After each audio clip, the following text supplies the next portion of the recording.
और भी हुआ है, खुशखबरी ये भी है। तो इस वक्त हम बराह रास्त हमारे साथ राजा मंजूर खान एक्स MLA करना और अपनी पार्टी के सीनियर लीडर हमारे पास मौजूद हैं। हम इनसे बात करेंगे कि इनकी क्या मैसेज रहेगी उन लोगों के लिए जो कोविड-19 से इस वक्त लड़ रहे हैं, उन हेल्थ वर्करों के लिए या दूसरे यहाँ की इंतज़ामिया के लिए या यहाँ की पुलिस इंतज़ामिया के लिए क्या मैसेज। सबसे पहले हम इनसे जानकारी हासिल करेंगे। राय साहब, आपका खैर मकदम करते हैं। तो सर, क्या मैसेज रहेगी आपकी उन लोगों के लिए? बिस्मिल्लाहिर्रहमानिर्रहीम। ताहिर साहब, ये वबाई बीमारी जो है ये सारे आलम में फैल गई आपके सामने और सारा आलम इसकी लपेट में आ गया जी। इसमें हमारा मुल्क भी आ गया, रियासत भी आ गई और हमारा करना भी इसमें आ गया। 7 पॉजिटिव केस हुए थे, उनमें शुक्र अल्लाह का है कि अब 1 नेगेटिव निकला है और 6 केस इस वक्त तक हमारे पास है जिनका इलाज मुआवजा बाज़ाब्ता हो रहा है। उसके अलावा भी सरकार ने और यहाँ के लोकल इंतज़ामिया ने कई लोगों को क्वारंटाइन में रखा हुआ है। उनके टेस्ट भी मनफी आए हैं। अभी तक जितने टेस्ट हमारे यहाँ से गए थे वो मनफी आए। ये अल्लाह ताला का इसके लिए जितना भी हम शुक्र अदा करें बहुत कम है। और इसमें हम सल्यूट करते हैं, सलाम करते हैं उन लोगों को जिसमें हेल्थ वर्कर हैं, वॉलंटियर्स है, सिविल सोसाइटी है, यहाँ की लोकल एडमिनिस्ट्रेशन है, हमारी पुलिस है और जितने भी अमला जो है हमारा जो इसमें, और स्पेशली वो लोग जिन लोगों ने कॉपरेट किया इस मूवमेंट को कि stay home and stay safe पर अमल दरामद किया, क्योंकि ये इतना आसान नहीं था कि जिस तरह का लॉकडाउन हुआ उसमें लोगों ने एक बहुत बड़ा योगदान दिया, जिसकी वजह से इस वक्त हम इसको मुत्तहद होकर, मुतफिक होकर और इकट्ठे होकर लड़ रहे हैं। अल्लाह ताला हमें इस वबाई बीमारी से निजात दे और हम सबको सर्व सुजूद होना चाहिए, इस्तिग़फ़ार पढ़ना चाहिए, अल्लाह ताला से माफ़ी मांगनी चाहिए और ताकि अल्लाह ताला हम सब की, सारे आलम की हिफाजत करे और हमारे मुल्क और हमारी रियासत के जो लोग हैं उनको भी अल्लाह ताला महफूज रखे। भाई साहब, एक बात यहाँ पे जो आपको पता है कि मैक्सिमम लोग जो हैं वो मजदूर तबका से हैं करना के अंदर। तो ऐसे लोग हैं जो दिन में 500 रुपये कमाया करते थे, शाम को अपनी बीवी बच्चों का पेट पाला करते थे, लेकिन लॉकडाउन के चलते कहीं ना कहीं उन लोगों पे जो है असर हो रहा है, काफ़ी जो है फ़का कशी का शिकार हो रहे हैं। तो आप एक लीडर होने के नाते, करना की एक शख्सियत होने के नाते, और आज आप दिल्ली के अंदर भी गए, कई एक बातें आपकी सुनी गई, वहाँ पे अमल किया गया, तो आज भी अगर आप उन लोगों के लिए कुछ ऐसा पैगाम लेकर दिल्ली के अंदर अप्रोच करेंगे तो मुझे लगता है ये टाइम उन लोगों का है, उन लोगों की सख्ती को जो है दूर करने का है। देखिए, ये जो वबा फैल गई इसके बाद जो सिचुएशन खड़ी हो गई सारे मुल्क में, सारी रियासत में, हमने डे 1 से, जब आपको पता है ताहिर साहब मैं यहाँ नहीं था, जब हम जम्मू से और दिल्ली से जम्मू आए और जम्मू से यहाँ आए, तो हमने पहला जो काम किया वो एक छोटी सी अपील मीडिया के ज़रिए अपने मोबाइल पे वीडियो क्लिपिंग बनवा कर पब्लिक में डाली कि भाई हम ख़ुद भी मोहतात रहेंगे और आप लोगों से भी, सब लोगों से हमने अपील की थी कि वो इसको जो हमारा इस वक्त जो हम सरकार की जो कोशिश है कि आप घरों में रहें, सोशल डिस्टेंस रखें, उसके लिए हमने पहले अपील की। उसके बाद मैं बिल्कुल राब्ते में रहा, चाहे डिप्टी कमिश्नर साहब हैं, हमारे SDM साहब हैं। हमें बड़ा अफसोस है कि जहाँ खुशी भी है वहाँ का लोग हादसे का शिकार हो गए थे और अल्लाह ताला ने उन्हें बाल बाल बचाया। तो SDM साहब के साथ हमारी दिन में 3-4 दफ़ा बात होती थी। उसके अलावा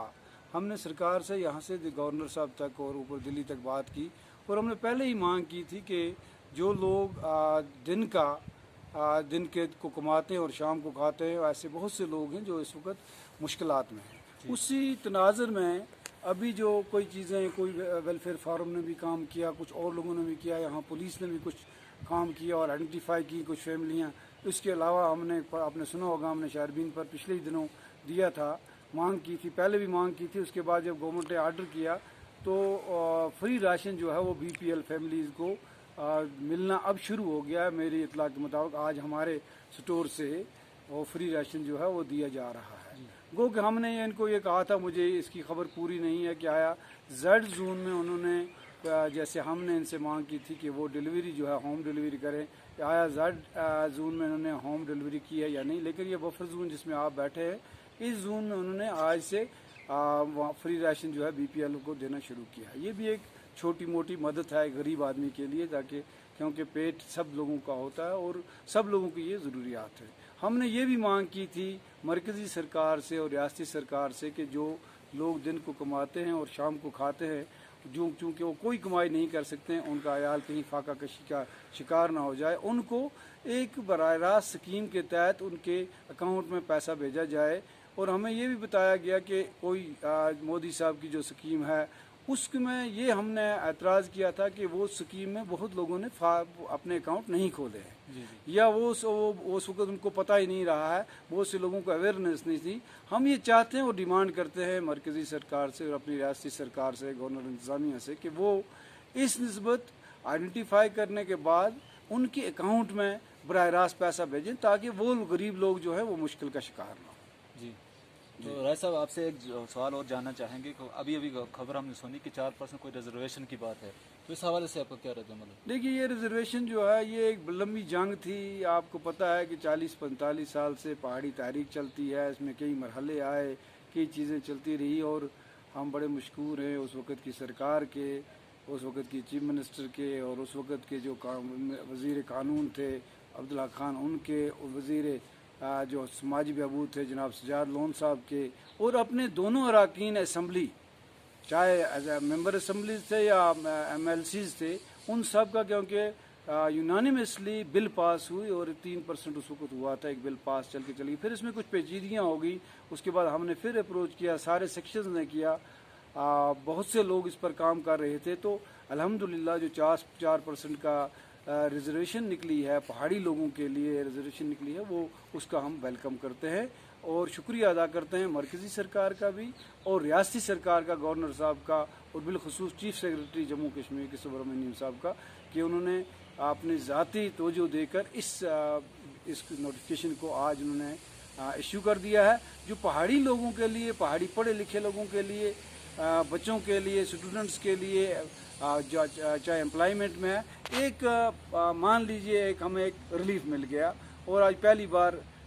जम्मू कश्मीर की गवर्नमेंट ने एक नोटिफिकेशन निकाल दी जिसके लिए हम पहाड़ी कौम की तरफ से मरकज़ी सरकार का और रियासती सरकार का इंतहाई शुक्रिया अदा करते हैं। और उन सब साथियों का शुक्रिया अदा करता हूँ मैं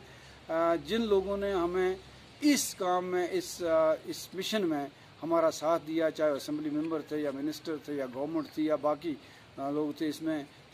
respective of the party affiliation, चाहे जैसे BJP के मिस्टर रविंदर रैना जो प्रेसिडेंट हैं वो थे, बबोध साहब थे जो इस जंग में हमारे साथ थे, और फिर सारे MLA जो हमारे थे या MLCs थे, उन्होंने 2/3 नहीं बल्कि फुल यूनानिमसली सारी जमातों ने हमारे कौम की इस मिशन को असम्बली में पास कराने में बहुत बड़ा रोल अदा किया था। उसके बाद आज के दिन में फिर कहता हूँ कि हमने इसका पहले भी जब ये पास हुई थी, नोटिफिकेशन नहीं निकला था, तब भी हमने शुक्रिया अदा किया था जम्मू में किसी फंक्शन में। आज फिर मैं रियासती सरकार का इंतहाई अपने दिल की अमीर गहराइयों से शुक्रिया अदा करता हूँ और उन सब लोगों को मुबारकबाद पेश करता हूँ जिन लोगों ने पहाड़ी तहरीक में काम किया। और आपको पता ही है कि कर्रा का उसमें बहुत बड़ा कलीदी रोल दिया है। अभी आज मैं सोचता हूँ कि आज नूर अहमद कुरैशी साहब के रूह को तस्कीन मिली होगी, आज मोहम्मद मकबूल खान साहब के रूह को तस्कीन मिली होगी, आज आलम कुरैशी के रूह को तस्कीन मिली होगी, और वो मास्टर साहब लकमान साहब के रूह को तस्कीन मिली होगी, आज मिस्टर नसीम के रूह को तस्कीन मिली होगी, आज नूरुल्लाह कुरैशी और करीमुल्लाह कुरैशी और जितने लोग हमारे इसमें जो अब कोई तो अल्लाह ताला उनको ज़िंदगी दे बाहयात हैं, और जो लोग यहाँ से चले गए हैं उन लोगों को भी आज एक तस्कीन मिली होगी कि उनकी जंग का एक छोटा सा हिस्सा जो है वो उसमें कामयाबी हासिल हुई, और ये पहाड़ी लोगों के लिए एक मुबारक की बात है।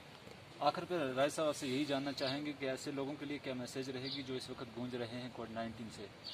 हर इलाके, अब पूरी दुनिया जो है कोविड-19 की लपेट में है, करना के भी कई लोग कोविड-19 की लपेट में, तो क्या मैसेज रहेगी? देखिए, उससे पहले मैं जो मैसेज आपसे, मैंने पहले भी अपनी मैसेज दी हुई है, लेकिन मैं एक चीज़ जिस पर मैं इंतज़ामिया से बात करता हूँ या की है, वो मैं ये चाहता हूँ कि आज मैंने देखा कि आज रेट्स जो हैं वो मार्केट की सब्ज़ी की रेट्स आ गई है, फ्रूट्स की रेट आ गए हैं। और एक ये जो इलाका है, ये ख़ासकर ये कंस्टिट्यूंसी है, ये पहाड़ी कंस्टिट्यूंसी है, बॉर्डर कंस्टिट्यूंसी है, जो और बहुत से मसाइल में, शेलिंग में और मुश्किलात में, इसमें मुश्किलात होती हैं। तो मैंने ये डे 1 से ये जोर दिया था एडमिनिस्ट्रेशन पर कि वो एसेंशियल कमोडिटीज़ को इंश्योर करें। वो लोग जो फंसे हुए हैं, चाहे हमारे बच्चे बांग्लादेश में हैं या हमारे लोग जो है दिल्ली में हैं, हरियाणा में हमारे लोग हैं, पंजाब में हमारे लोग हैं, सारे हिंदुस्तान में हैं। हमने ये भी दरख्वास्त की थी सरकार से, आज आपके माध्यम से फिर दरख्वास्त करता हूँ कि उनको कि जो है स्टूडेंट्स हों या मज़दूर हों या बाकी लोग हों जो इस वक्त किसी न किसी सूरत वो अपना क्वारंटाइन पीरियड भी पूरा कर चुके हैं, उनको घर लाने के लिए कोशिश की जाए और उनको घर लाया जाए, क्योंकि उनके पास पैसा भी नहीं रहा है और उनके बच्चे जो हैं वो बहुत, उनकी फैमिलियाँ बहुत परेशान हैं। और दूसरी तरफ से मैं ये जहाँ मैं शबाश दूँगा डिविजनल इंतज़ामिया को, वहाँ मैं ये भी कहूँगा कि वो इलाके जब आपने अभी कोई मैंने देख रहा था नेट पे कोई जाडा वालों का, जैसे ऐसे दूर दराज इलाके जो हैं हमने वहाँ पर अपने टाइम में एक बाज़ाब्ता एक मेडिकल असिस्टेंट पोस्ट करके रखा था। और मुझे नहीं पता है कि अभी वो आपने ही इंटरव्यू लिया है किसी का, वो आदमी अपने एहलिया को उठा के अस्पताल ला रहा था। ये हमारे लिए बदकिस्मती की बात है। तो मैंने डायरेक्टर हेल्थ सर्विस से बात की थी पिछले दिनों कि हमने कोरोना वायरस के साथ लड़ना है, लेकिन उसका मतलब ये नहीं है कि आप नॉर्मल पेशेंट्स को आप बिल्कुल ट्रीट नहीं करेंगे। इसलिए मैंने उनसे भी बात की थी, यहाँ एसडीएम साहब से बात की, और मैं ब्लॉक मेडिकल अफसर से भी ये कह देना चाहता हूँ कि आप साइड बाई साइड बाकी पेशेंट्स को भी ट्रीट करना शुरू करें। और इसके साथ साथ जो आप बड़ा अच्छा काम कर रहे हैं यहाँ पर, हेल्थ डिपार्टमेंट कर रहा है या बाकी साथी कर रहे हैं, वॉलंटियर्स कर रहे हैं, उसको ये ना हो कि जाडा वाला जो है वो तकलीफ में रहे, कड़ामा वाला तकलीफ में रहे, उनको भी साथ में देखा जाए। और लोगों से ये अपील है, बुज़ुर्गों से, नौजवानों से, अपने बच्चों से, सब लोगों से ये अपील है कि इस वक्त जो ये वबाई बीमारी है, इसको रोकने का एक ही इस वक्त वाहिद तरीका है कि आप सोशल डिस्टेंस जो है मेंटेन करें और ज़िक्र व अज़कार जो है वो अपने घर में करें और अल्लाह पाक से दुआ मांगें कि अल्लाह ताला इस वबाई बीमारी से हमें निजात दे। और अपने आप को जितना भी हो सकता है उसमें, आपके लिए कोई इमरजेंसी केस है या कोई और मुश्किलात हैं, क्या उस पार है, किसी गाड़ी को जाना है, तो यहाँ एडमिनिस्ट्रेशन बैठी है, वो इसको देख लेगी। आप लोगों को इस वक्त जुमगंड वाले मेरे साथ बात कर रहे थे, मैंने डिप्टी कमिश्नर साहब को कहा कि उनको देख लें कि उनकी मुश्किलात क्या है, केरन वालों की क्या मुश्किलात है, सारे पर हमारी नज़र रखी हुई है हमने। और इस वक्त हम यही अपील करते हैं लोगों से, खुदारा इसको आसान न समझें, खुदारा इसको आप ये सीरियस लें और अपना सोशल डिस्टेंस जो है वो मेंटेन करें और इसको मजाक न लें। ये बहुत ख़तरनाक वबाई बीमारी है, जो लोग इसकी लपेट में आ गए हैं उनका पता करें, उनको कहाँ पहुँच गए हैं। लिहाजा हम अल्लाह पाक ने करना वालों को बचाया है और करना वालों को इसका शुक्र भी अदा करना चाहिए अल्लाह के पास। उसके बाद जो इंतज़ामिया ने अच्छे इक़दाम किए उसकी भी सराहना करनी चाहिए और कोशिश करनी चाहिए सोशल डिस्टेंस मेंटेन करके अपने आप को, अपने बच्चों को, अपने इलाके को, अपने रियासत को और अपने मुल्क को इस वबाई बीमारी से बचाएं। यही इस वक्त एक इम्तिहान है जिसको हम सब मिल के, सियासत से ऊपर उठकर सब लोग मिल के, सारे तबके मिल के लड़ें और इसको कोरोना वायरस जो इस वक्त दुनिया पर फैल रही है उसके साथ मुकाबला इस तरह हम कर सकते हैं जिस वक्त आप सोशल डिस्टेंस मेंटेन करेंगे। तो ये मेरा पैगाम है अपनी कौम से, मुदबाना गुजारिश है। और देख लें अपने हमसायगी में, अपने दाएँ बाएँ कोई आदमी फाका कशी का शिकार तो नहीं है और इंशाअल्लाह कौम काशिश है और वो देख रहे हैं एक दूसरे को और मदद भी कर रहे हैं। जहाँ इंतज़ामिया का काम होगा वो भी करेगी और वो भी हम करवाएंगे। जहाँ जहाँ जो मुश्किलात हैं लोगों के, हम इन टच हैं, हम बैठे हुए नहीं हैं। हर मसले